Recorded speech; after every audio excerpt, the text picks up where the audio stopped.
Si vous souhaitez devenir micro-entrepreneur, vous vous demandez sûrement combien il vous restera à la fin du mois après avoir payé toutes vos cotisations et tous vos impôts. Dans cette vidéo, je vais répondre précisément à cette question en prenant l'exemple de plusieurs auto-entrepreneurs qui gagnent de 1000 € par mois. Parce que oui, première chose à savoir, c'est que vous n'allez pas payer la même chose en fonction de votre activité. Mais pas de panique, je vais vous expliquer tout ça simplement et je vais vous montrer quelques astuces pour payer le moins d'impôts possible, en toute légalité bien sûr. Alors pensez à liker cette vidéo, à vous abonner et c'est parti.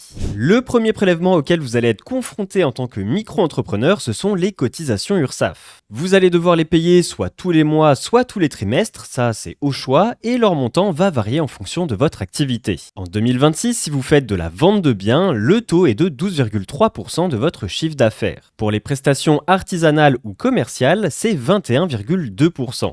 Et pour les activités libérales non réglementées, donc les BNC, le taux est de 24,6%, mais attention, dès le 1er janvier 2026, il passera à 26,1%. Si on prend l'exemple de 3 micro-entrepreneurs qui gagnent 2000 € par mois, combien il leur restera après ce premier prélèvement? Elodie, vendeuse de bijoux sur internet, devra payer 246 €, Maxime, graphiste freelance, devra payer 424 € et Samir, formateur en ligne, devra payer 492 €. Mais sachez qu'il y a un moyen de réduire ces cotisations de 50% la première année grâce à une aide qui s'appelle l'ACRE. Pour y être éligible, il faut remplir une de ces conditions, je vous laisserai mettre pause et vous pouvez y souscrire à la création de votre micro-entreprise. Je vous expliquais comment faire dans cette vidéo que je vous mets en description, c'est le tuto le plus complet que vous trouverez sur internet pour créer votre micro-entreprise en 2026. On passe désormais à la deuxième dépense, l'impôt sur le revenu. Et en micro, il y a deux façons de payer cet impôt. La première façon, c'est de rester au barème classique de l'impôt sur le revenu. La façon dont ça marche, c'est qu'une fois par an, vous déclarez votre chiffre d'affaires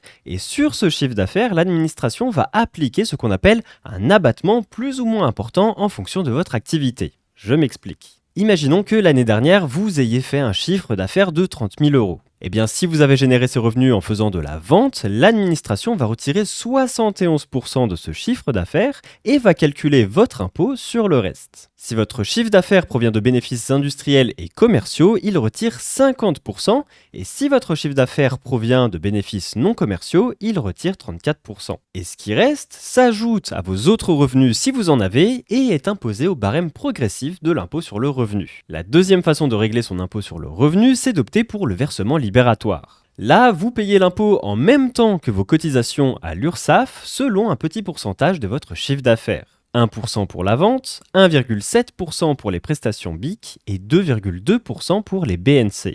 Mais attention, vous n'avez pas forcément droit au versement libératoire. Parce que pour y avoir droit en 2026, il faut que votre revenu fiscal de référence 2024 ne dépasse pas 29 315 € par part. Donc 58 630 € pour un couple ou encore 87 945 € pour un couple avec 2 enfants, puisque c'est 0,5 parts par enfant. Nous, pour faire simple, on va considérer que nos 3 amis y ont droit, ce qui fait passer Elodie à 1734 €, Maxime à 1542 € et Samir à 1464 €. Et enfin, la troisième dépense, la CFE. Et restez avec moi parce que j'ai une astuce qui va vous permettre de réduire cette dépense. C'est un impôt qu'on paye tous les ans, en fin d'année, sachant que vous en êtes exonéré l'année de la création de votre micro-entreprise. Après ça, le montant dépend de votre commune et de votre chiffre d'affaires N-2. Et si votre chiffre d'affaires annuel N-2 ne dépasse pas 5 000 €, bonne nouvelle, vous en êtes exonéré. Sinon, la commune fixe une base minimale. Donc concrètement, pour les tout petits chiffres d'affaires, on parle généralement de plusieurs centaines d'euros, mais ça varie énormément selon la ville. Sachant que la ville dans laquelle la CFE est la plus faible, c'est Paris.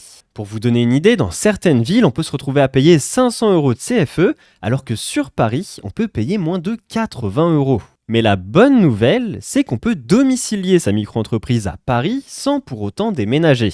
Il y a des services comme Legal Place qui existent et qui vous permettent de domicilier votre micro à leur adresse à Paris et dès qu'ils reçoivent un courrier pour vous, ils vous le scannent et vous l'envoient par mail. Je vous mets le lien en description. Alors oui, c'est un service payant, mais qui vous fera économiser plusieurs centaines d'euros chaque année. D'autant plus qu'avec le code Johan, vous aurez 15% de réduction sur votre domiciliation et sur tout le reste du site Legal Place d'ailleurs. Par contre, attention, si vous n'avez que des revenus BNC, vous ne pourrez pas vous domicilier ailleurs dans le but de réduire votre CFE.